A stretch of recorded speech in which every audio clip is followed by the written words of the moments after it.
It's 6 p.m. Welcome everybody to our work session. First item we have on the agenda is old business. Consider second reading of sign ordinance.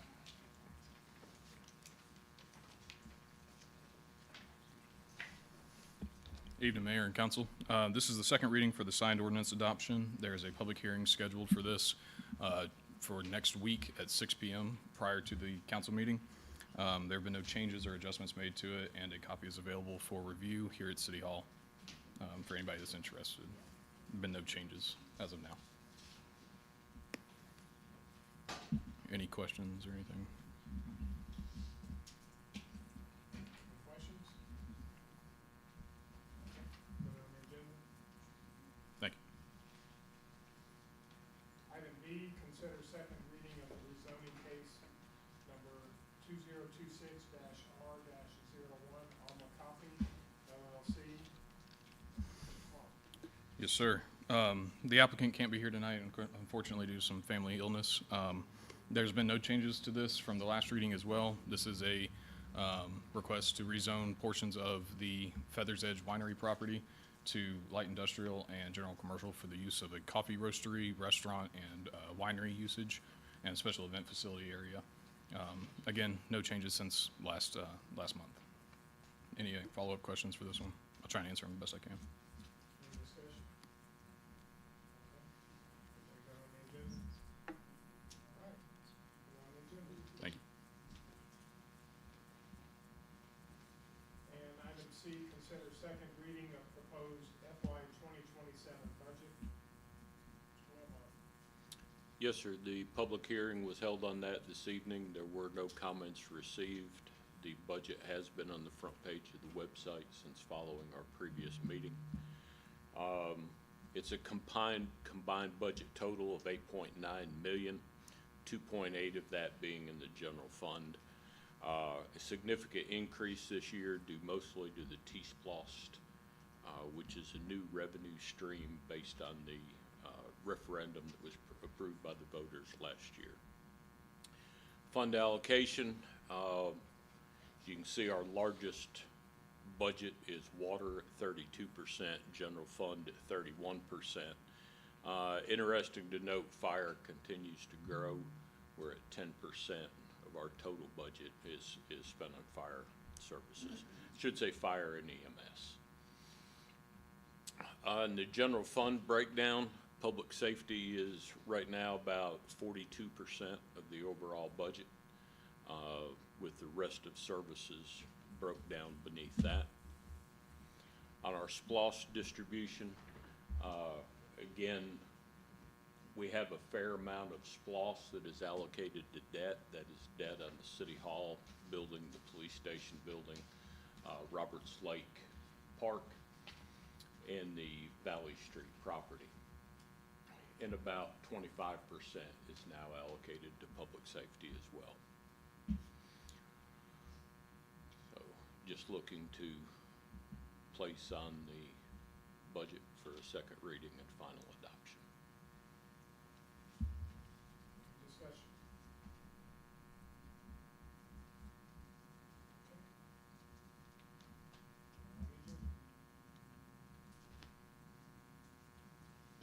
Okay, that takes us to items for discussion, new items. Discuss Cherokee County EMA ICAUS MOU. Yes, this comes to us from EMA. There is no cost to the city. This is their text messaging alert program they're using. What this agreement would do would be allow them on behalf of the city to send out text messages to city residents for emergencies, whether that be storm-related emergencies, in the event we should need it, boil water notices, tornado alerts, things of that nature, by text. So they're just asking for our permission, enter the MOU to allow them to do that on our behalf. Okay, so if somebody has this, is this an app? They have it. I assume it's an app. It's a software program that EMA has. We won't have it. We would submit a request to EMA for them to publish it.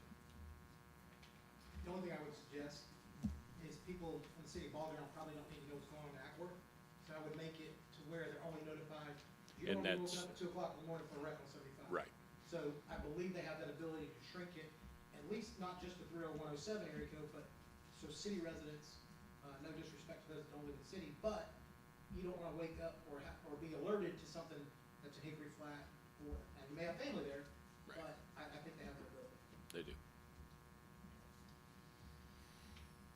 Any discussion?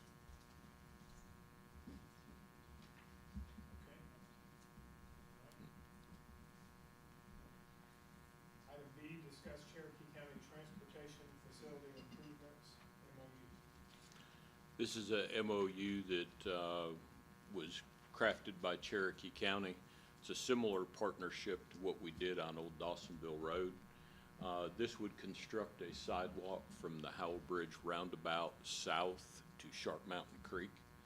It'd be a joint project. Ball Ground would be responsible for acquiring any necessary easements and right-of-way. The right-of-way down through there is massive.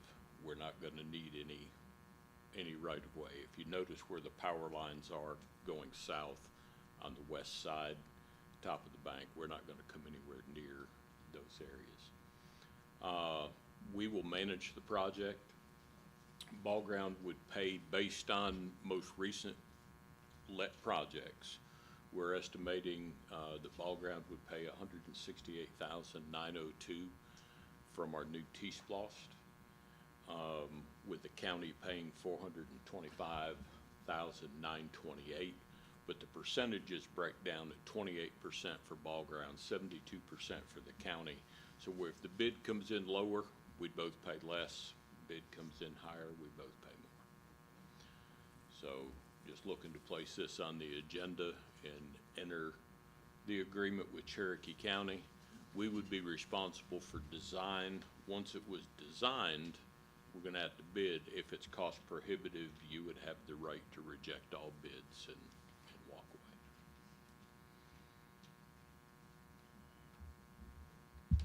Discussion? What's the timeline on this project?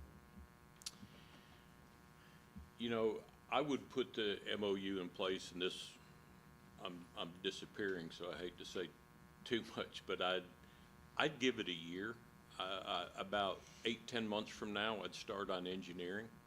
But you have other projects in the pipeline on T-Splosh, such as the resurfacing of State Route Business 5 from the roundabout north to Nelson. And we have some engineering that we want to get done for the new sidewalk from Northridge to Cherokee Village on the south side of the road. So I'd let the fund build a little bit. Coming right out of the chute, we've spent a good deal of money.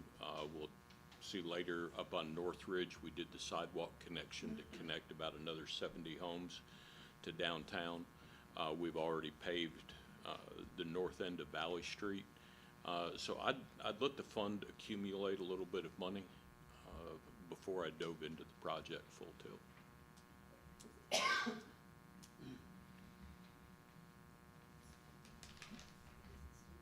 other discussion?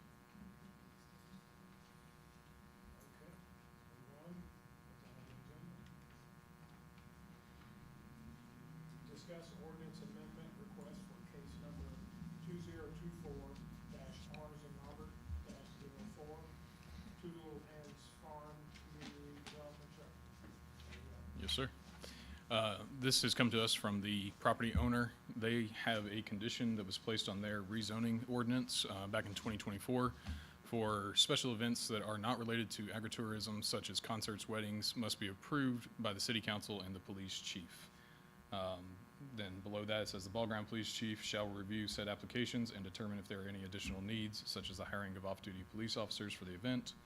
And a special event shall mean any non-routine, limited duration activity or gathering that brings a group of people together for a specific purpose, often requiring planning and potentially impacting public resources or areas.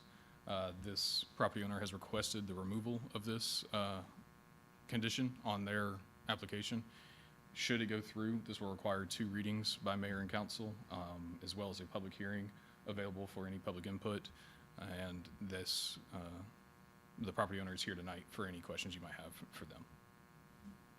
Do you have any questions for me or the property owner? I think my only two concerns or questions on this is just sound and lighting. I know those came up when we first did this rezoning Yes, sir. for the area neighbors and all that, it's not.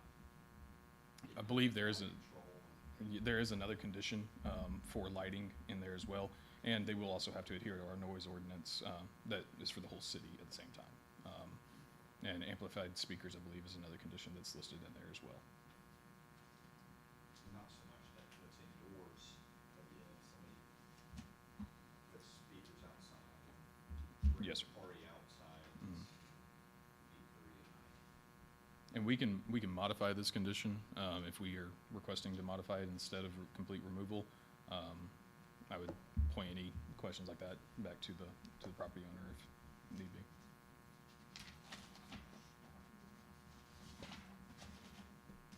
Anything else?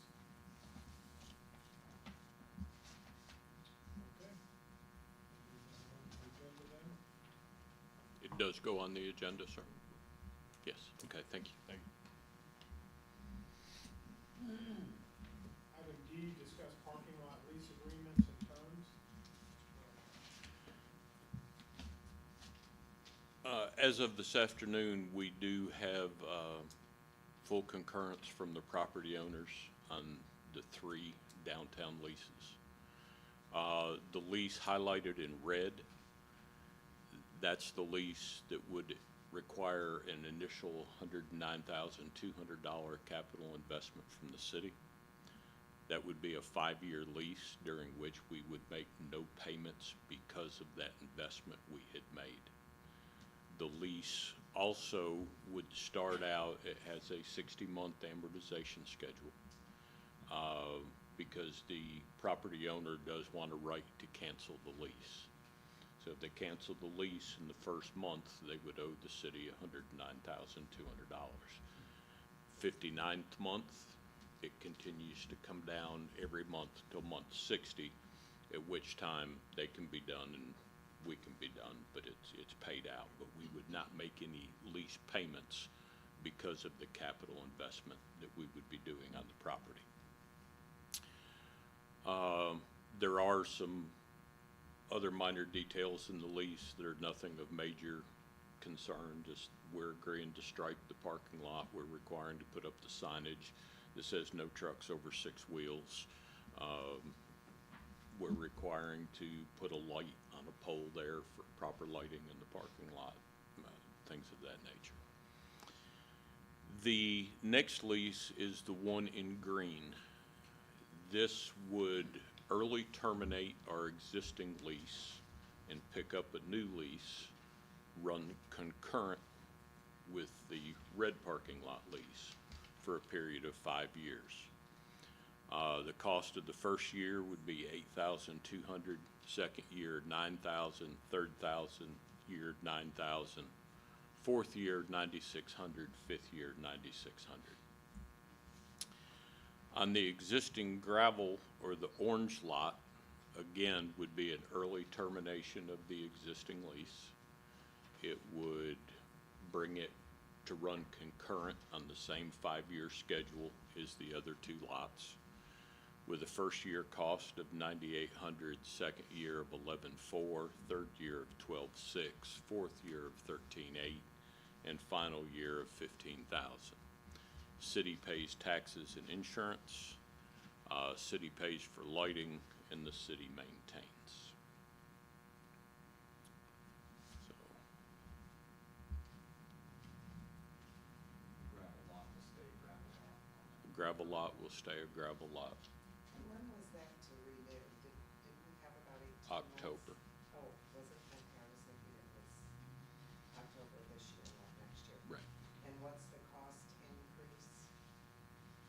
What we're paying now to the new amount, just out of curiosity? On the first year, about $100 a month. Okay. And then the other one, the green one, that was like $700 or something. $100 a month. So it went up $100 a month.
We would fund that from our transportation tax because parking is allowable transportation expense. So we'd fund from there. Not from T-Splosh. It'd fund from SPLOST, It wouldn't fund from regular Splosh? regular SPLOST. Regular Splosh. We can use T-Splost. It's just T-Splost being brand new, like I said, I'd recommend trying to let that fund mature a little bit and get some dollars in it. This would be funded from Splosh Yes. when it's over, the city's over. And that's why it was necessary to have the guaranteed 5-year commitment, because using those capital funds, it has to last us 5 years. So we've got the initial cash outlay, and then it will show up as an expense every year. So about $1,750 a month is the way it will be expensed out. So that's how much the city is going to be Right. paying for this additional part. And did we ever figure out for sure how many spots in the red area that we're gonna get? Or is that kind of still up in the air? It's up in the air. We will, at this point, with the expanded area that they're willing to do now, we'll have A&R lay it out. My layout has us at 71 spaces, including 4 new handicap spaces. But I think A&R can probably do us better than that. So we'll work on the, if the lease is approved next week, we will work with the contractor to get rolling. At the same time, we'll give A&R the plat, and we'll let them lay out striping. And we'll bring in, and that's not factored in, I'm sorry, that's not factored in. It won't be more than $800 or $900, but to have a professional striping company come in and follow A&R's plan. And do you know the taxes per year on all of those put together? 'Cause that's gonna be additional. All of them put together annually, it's gonna be about 1,200, because it's just raw land. Right.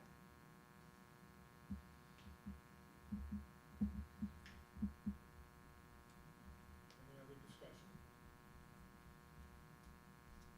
Okay, we'll put this on the agenda. Okay, good.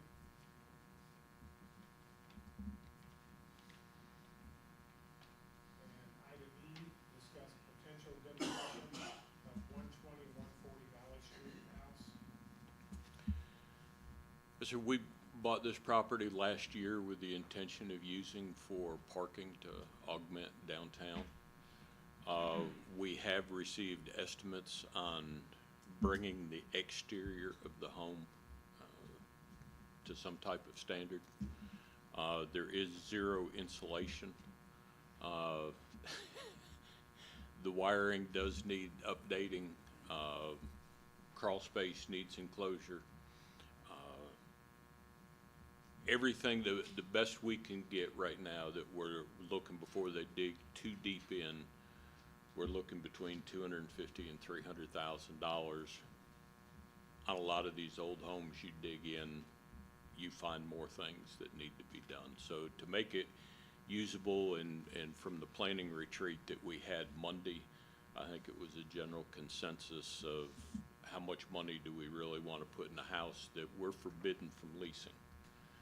We could use it for other things, but this was bought on a tax exempt note, and as a tax exempt note, we are not allowed to take in any funds from it.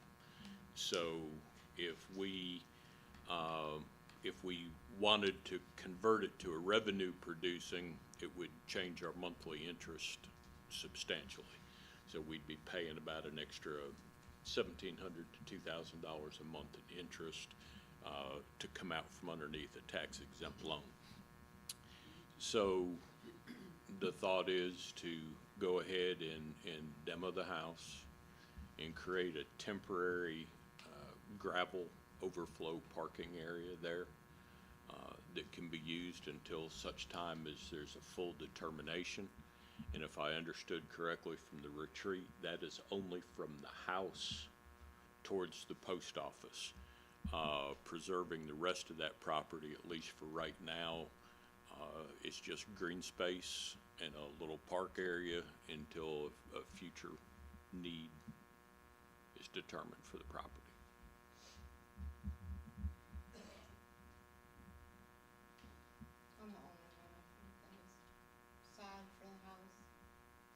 once it's gone, it's never coming back. It costs a lot to fix it, but it's kind of priceless in a way as a contributing structure to the historic district.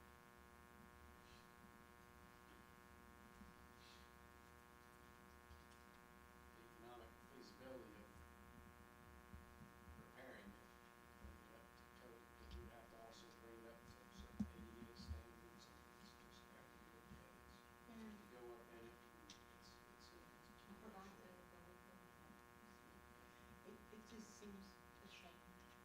Could be like a welcome center, considering we have no other office space. At some point, we're gonna need some, but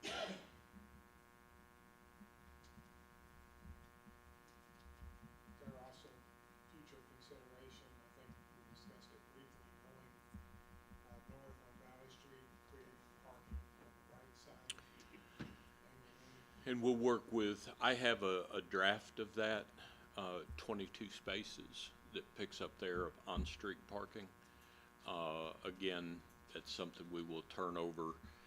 We'd like to get 2 more T-Splosh checks in the bank, and then get with A&R and give them our list of projects where they can do an actual design of that and how that impacts, make sure we get the stormwater to the right drainage. They'll also be doing their assessments on Civic Drive, on Mound Street, on Church Street, the Lantern Walk crosswalk. So they'll traffic calming in front of Ball Ground Elementary School. So we'll put quite a bit on their plate and look at all these projects at the same time. I love the green space. That is one of the prettiest spaces downtown. It really is. Any other discussion? Okay, and we're all set for putting this on the agenda. Yeah. Next are staff reports, starting with Chief Jim Park. Good evening, good evening. Part of trying to be effective is to try to stay ahead of current trends and current things that we're seeing. The popularity of e-bikes has gotten enormous. If you've been around, you've seen them downtown, and we're starting to see e-bike riders, kids interacting with our community. And for the most part, we haven't had any issues yet, but there are some issues that you need to be aware of, and some decisions how you want to us to do some enforcement with them on. Next slide. What is an e-bike? Well, basically Georgia has defined what an e-bike is. Electric bikes are placed into 3 different categories. We'll talk about it really quick, class 1, 2, and 3. Basically class 1, it only provides assistance for the rider, so you do have to do some pedaling, and the max speed limit on it is 20 miles an hour. Class 2 defines it as a motor vehicle that can power the bicycle even when the rider is not pedaling, so basically it's a low-powered scooter, and again, 20 miles an hour. And class 3 defines an e-bike as those that are equipped with a motor that only provide assistance when the rider is pedaling uphill, but stops when the bike reaches 28 miles an hour. If you notice, there is no age. You want a 5-year-old on an e-bike, put him on there. The only thing they have to do is they have to wear a helmet. So e-bikes are going to be extremely popular for kids as young as 4 and 5, all the way to teenagers. So there's nothing we can do, we can't supersede the law. So we're stuck with it. So what can we do to make sure that, number 1, children are safe, and number 2, we got a major highway that we need to be careful of. Next slide. So all they have to do is wear the type of helmet in accordance with the e-bike they operate. If it is a class 1 or 2, the helmet they wear has no specific specifications. It can be anything from something homemade to a construction hat. It doesn't have to be DOT approved. They just have to have a helmet. When you're wearing class 3, you have to have a DOT helmet. E-bikes do not have to be registered, and owners don't have to carry insurance to operate the e-bike. Why is that important? Well, when it pulls out in front of somebody or when somebody hits it, we're gonna have an issue. But they don't have to be personally insured like your vehicle does. There is an age restriction concerning e-bikes, but only those that are considered class 3. Class 3 e-bikes can be operated by an individual 15 years age or older. Additionally, any person who operates a class e-bike in Georgia must wear the DOT helmet when doing so. Electric bikes are allowed on the roadway. Now, I know what everybody's thinking, there's no golf carts allowed. we're gonna allow e-bikes? The answer is yes, because that's what the law says. I can't supersede that. So you will see e-bikes on our roadways. They can be on state routes, they can be on city streets, they can be on any road within the city. Subdivision streets, they're good to go. Additionally, electric bicycles, can you go back one, yeah. Electric bicycles are allowed onto marked bike paths. So in our parks, if it's a bike path, the e-bike can be on there. And that's where we've had a little bit of the issues. All local ordinance must be obeyed, including any local ordinance specifically restricting e-bikes. So the law does allow you to put some restrictions there if you choose to do so. All right, next. We are seeing an increase in the state of Georgia in injuries, as you can imagine. These bikes get up pretty quick, and when they hit something that's solid, they tend to cause a lot of injuries. E-bikes, again, 15 years or older on the class 3. In many cities, including the city of Atlanta and the city of Acworth, e-bikes are not permitted on sidewalks, but must be ridden in bike lanes and other right-of-way on most lane roads. So we have a choice. Do we want our children in this community to ride on a sidewalk, or do we want to put them on Gilmer Fair? That's going to be a decision for you to make. I don't want us to become anti-children. Kids need to ride bikes. Do I care if it's an e-bike? No. But I want them to ride a bike safely. What we decide to do with it is going to be very, very important. I was talking with the city manager, and we actually had a pretty good idea about the bike path, where we think, and that's going to be on the next slide, how we think we can work that in. But it's going to be up to you to decide whether or not we want them on sidewalks. And I don't know what the right answer is there, and you're going to probably struggle with that, because on the top of your head, no, we don't. We don't want to hit our people and our customers and our patrons. However, we really don't want them in the road either, do we? So it's something that you're going to have to balance out. Again, these bikes cost a lot of money. An entry-level one can go anywhere from $700 to $1,200, and this is on the low end. A mid-range, $1,200 to $2,500, and the premiums go for about up to $7,000. What are the big differences? Well, obviously, it's all the bells and whistles, everything that goes along with it. If you can make it nicer, it's going to cost more money. Again, this is what an e-bike looks like. The max speed on this one is about 20 miles an hour, and the max output is 750 watts. That's the biggest the battery can do. Again, there's no age limit. The helmet is required for those that are 16 or under, and a bike, you can ride in public lanes, bike lanes, and multi-use paths like any other bike. Next slide. The class 2 is very similar. Max speed on this one is 20 miles an hour. You'll notice the battery's a little bit bigger at 750 watts. Can go a little longer in terms of time. It's by either 45 minutes, an hour, hour and a half. Again, same restrictions. The only thing you have to do is be 16. Those that are 16 or under have to wear the helmet. Next. Your class 3 is a little bit more, it's faster. Again, this one, you have to be 15 years of age. You have to wear the DOT helmet. You can ride in public roads and bike lanes, but you are not allowed on multi-paths unless it's posted that you can do so.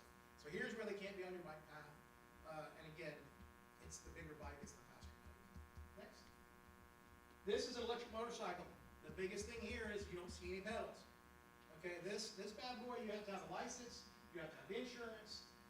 This is basically just like Harley-Davidson when it comes to the law, and every other street bike out there. The fact that it's electric just means that it can not exceed 30 miles an hour. But I'm sure if you Google it, you'll find a kit that'll make them a lot faster. Again, DOT helmet required for this. We're not seeing as many of these. We see the bikes that look like this, but the bikes that you're seeing are straight up motorcycles. But this is electric. It's supposed to be quieter, and it's supposed to be a lot smoother than a regular bike, and not as heavy. All right. So basically, the biggest thing is, if you see these, e-bikes have pedals, and it's legal, like I said, for most ages. And if you don't see pedals, you have an electric motorcycle, which requires licenses and everything else, like a traditional motorcycle. Next. All right, this is, excuse me for the size of the map, but the city manager and I were talking, and we talked about our bike paths. So how can these two things work well together? How can we marry them together? Well, one way we talked about was we'll put some signage up around the track that bikes, you go this way, walkers, you go this way. So at no point is a bike coming up behind somebody and they can't see it. At least if they're sharing the path, you can see your threat, or you can see what's coming at you. Again, I don't wanna make it sound like we need to be, meanies and keep kids off the bike path, but we also wanna try to make it as safe for the kids as well as the lady pushing the child in the stroller.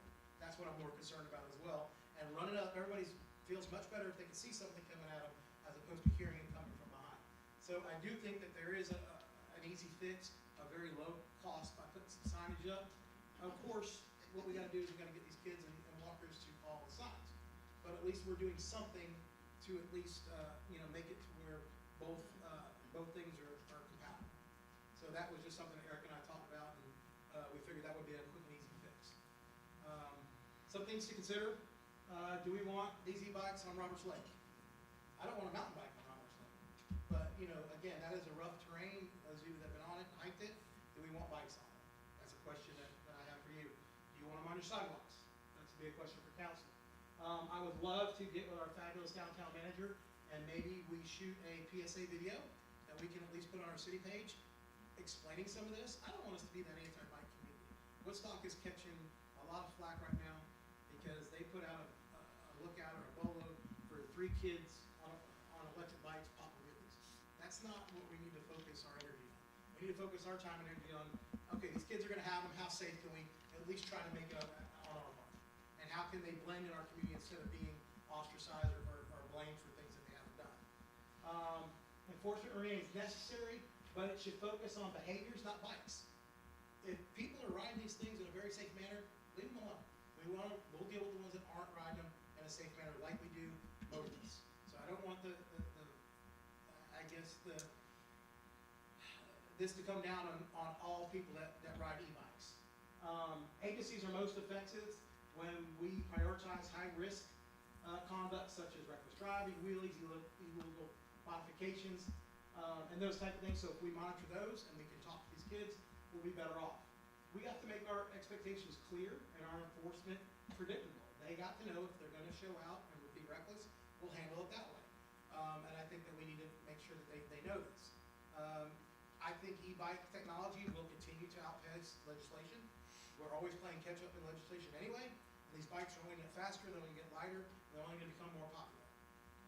A proactive means of engagement helps prevent misinformation and sensationalization in coverage, aka social media. If we put this out, we put it out the right way, we're not trying to pick on kids or limit kids or do anything with children, except make it a safe environment the best way we can. And we need to share accurate data and messaging which promotes community understanding and supports the constructive safety initiatives that we're trying to put out there. So these are some things that I just wanted to lay on you. I know it's a lot, but I'm also worried about the thefts. Like I said, these bikes cost a lot of money. I am waiting for the crime rate or crime wave of these bikes being used in entering autos, snatch thieves and purse.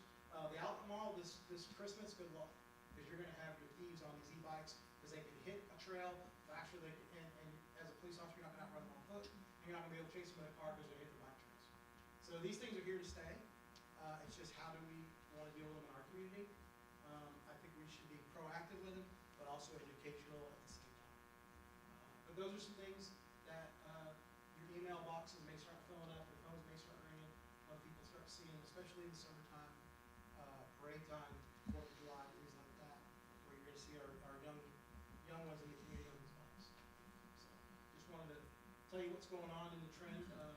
They're becoming really popular in the south end of the county and all the way through Hickory Flat, and it's just a matter of time before we see more of them here. So that's that.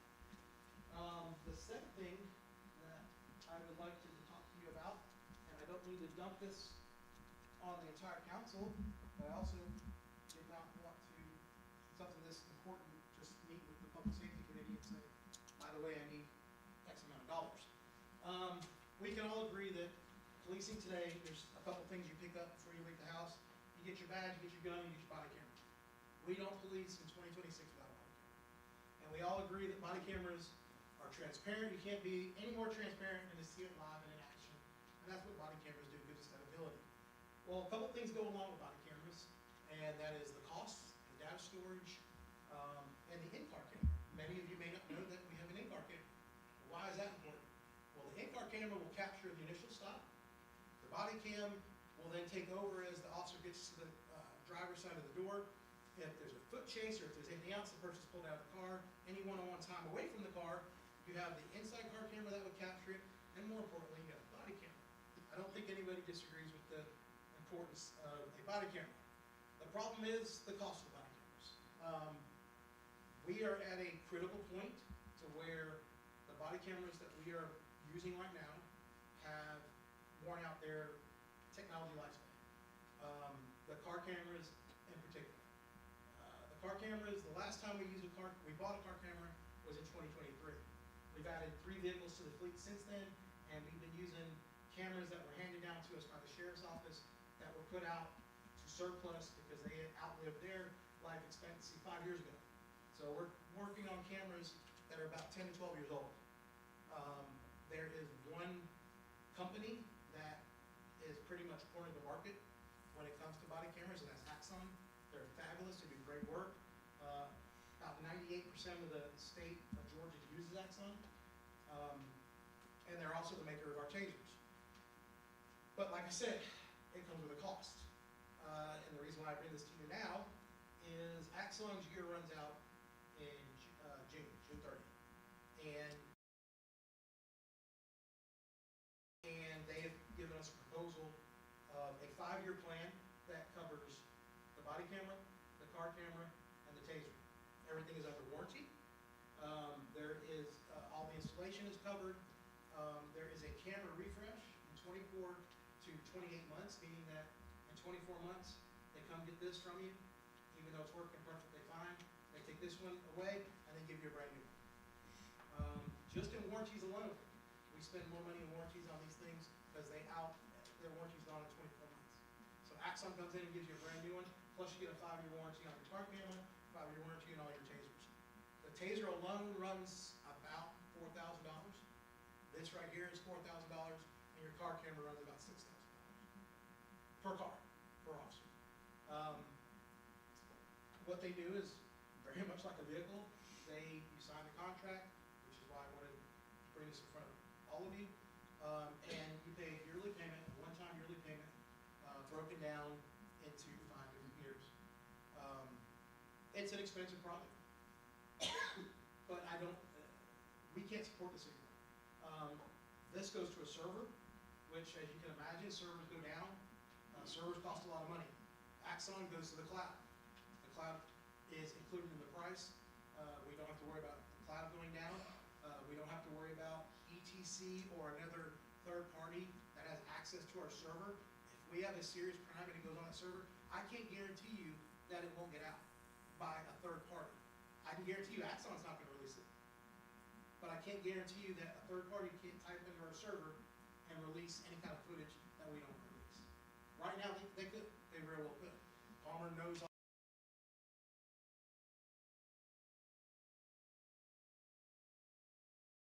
Just putting everything on a server. This eliminates that. It puts it straight to the cloud.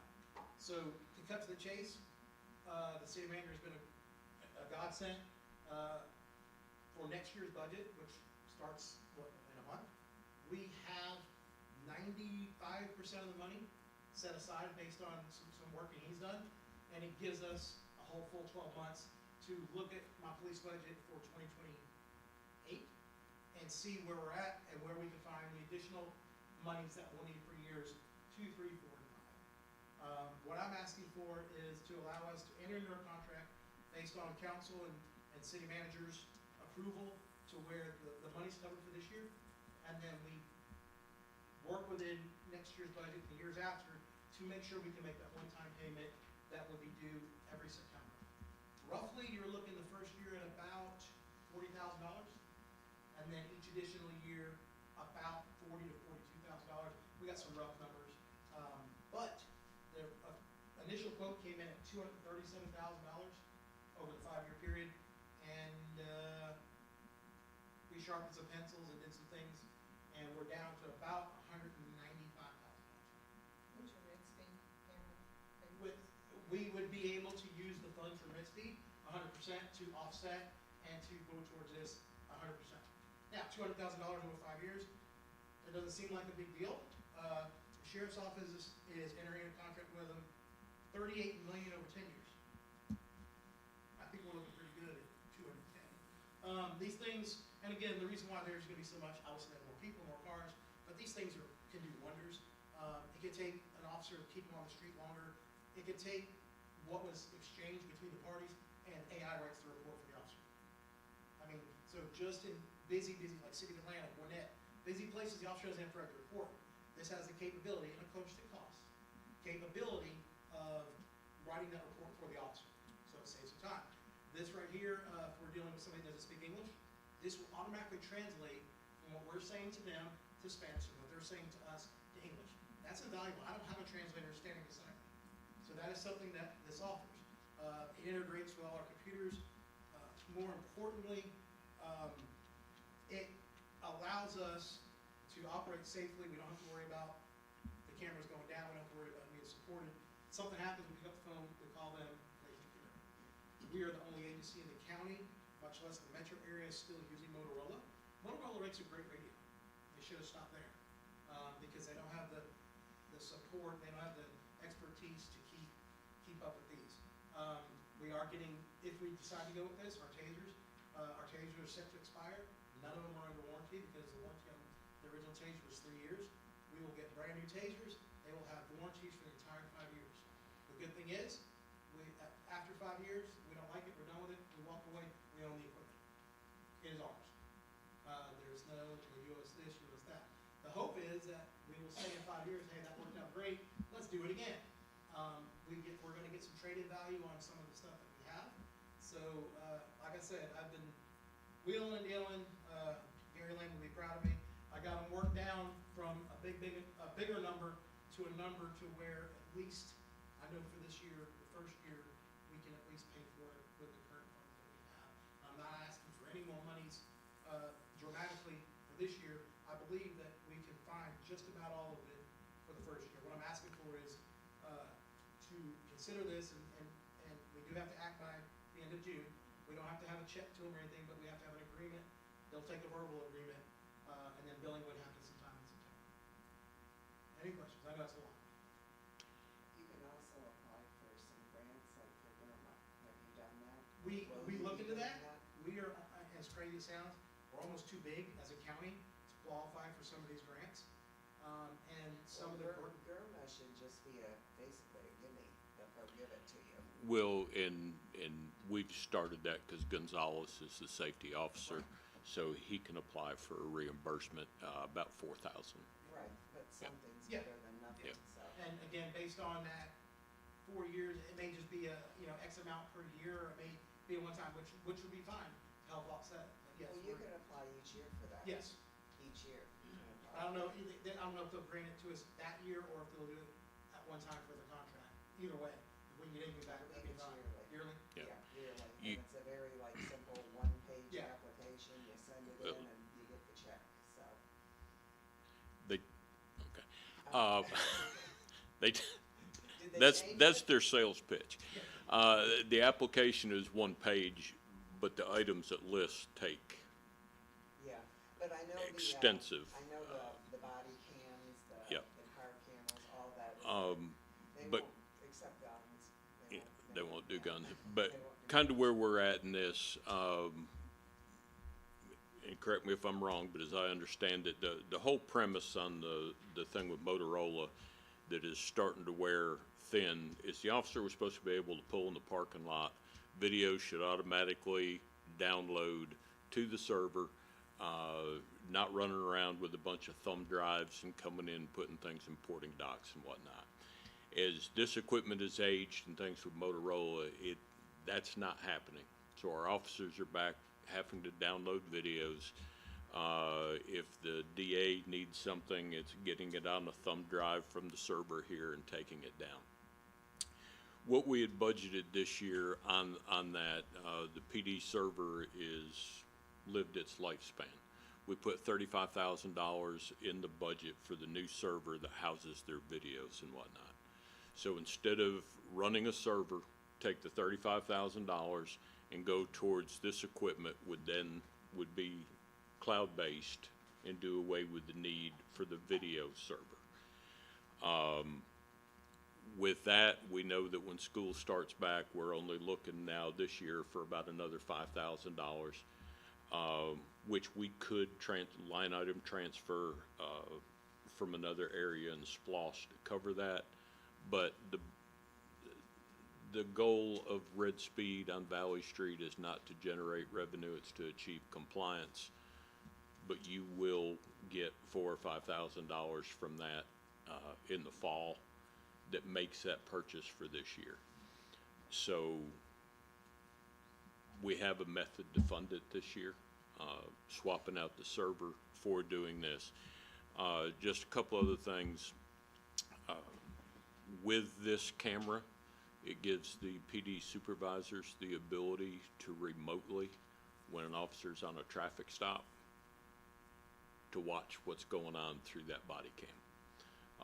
Officer may know it or may not know it, but it gives leadership an opportunity to observe things in real time as it's going on, which is an important tool for the department to have.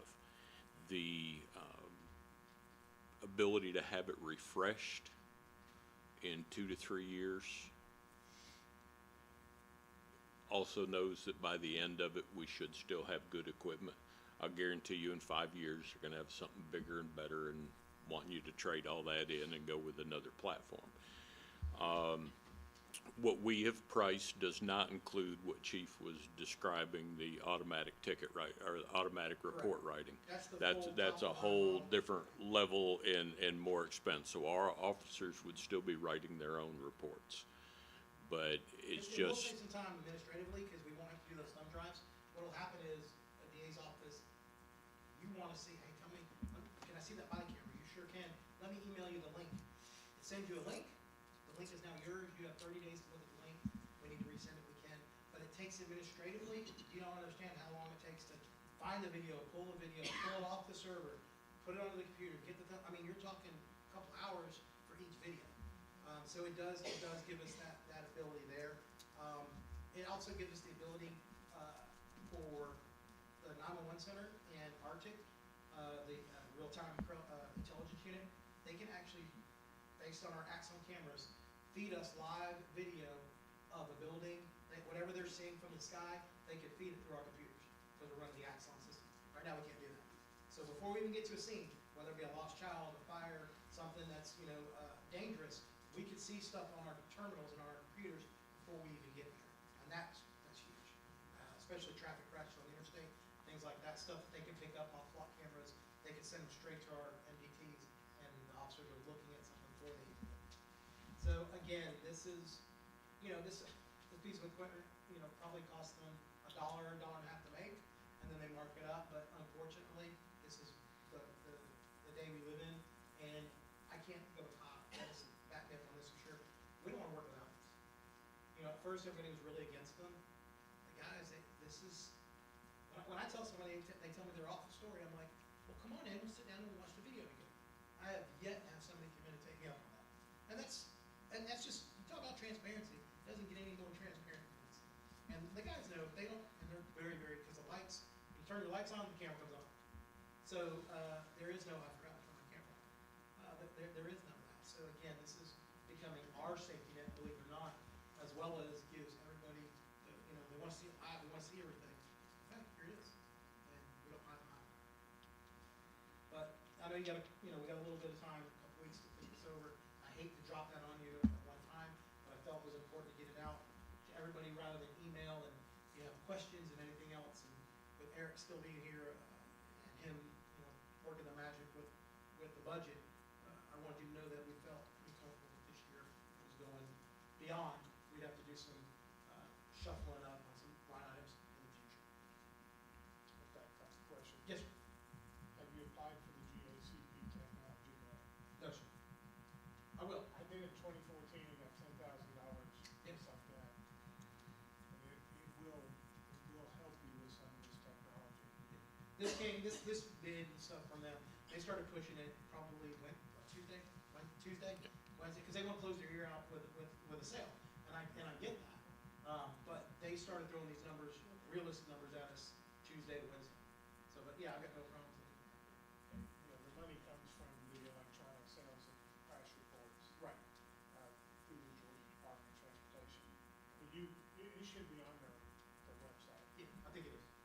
second question I had was, you said some of this would be traded in. Mhm. What would be traded in? We have several tasers, like, for the new officers that we haven't hired yet. We went ahead and got it was in the budget to get the tasers and stuff. So the brand new taser hasn't been used. They're gonna give us 98% return value on that. So it was $4,200. I think they're giving us 4,000 on the trade-in back in. So you'll be going to Taser 10? Yes, we're going to Taser 10, which, Okay. you know, the technology is so much better, and It is. cameras, and they're gonna be they're giving us holsters with them, so we're getting everything from them. All the installation for these cameras for the cars, they're taking care of all that. So it literally is a turnkey system when they give it to us.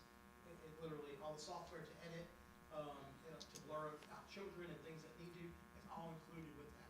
And then in return, they're gonna take our holsters, they'll probably refurbish these and sell them to someone. Just in time before.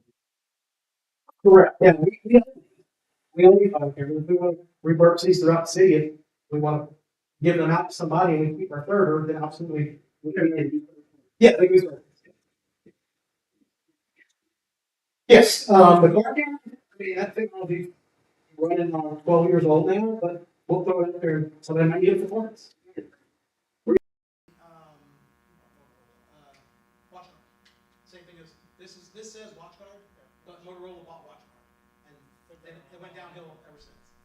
WatchGuard was a very good company, and they were very competitive with that stuff. If you watch the news, and you see any videos from somebody's body cam, look in the top left corner, you're gonna see Axon on every single video you see. It's a great product. The problem is, it just costs so much money. How to change the market. Well, you're not, when I say you're not the mercy, you'll always, of course, say no. But obviously, they're backed up, their reputation, it is a very good company. We're upgrading, we're not, yeah, we're getting.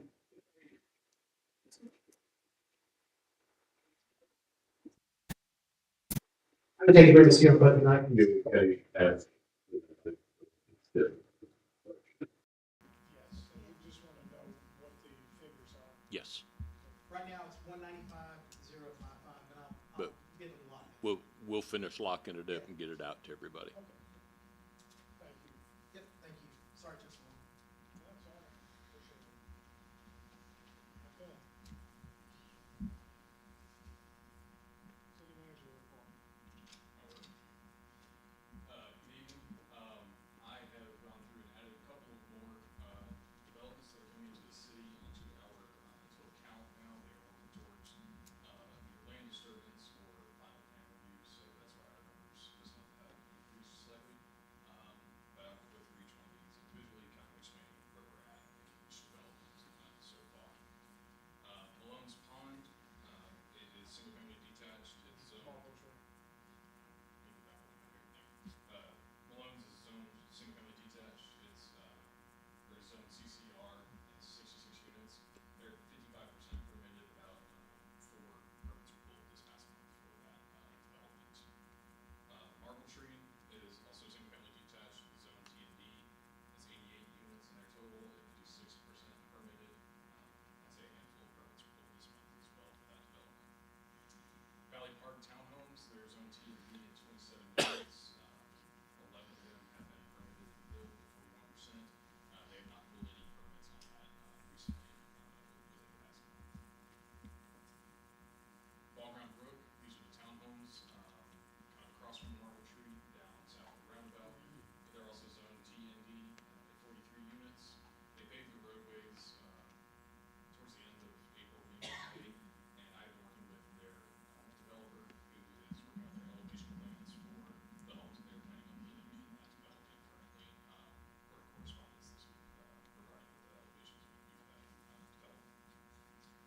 Ridge of Farmers Crossing, that's also zoned single-family detached, it's CCR, there's 13 units up there, 38% of those have been permitted, 5 houses have been built to it.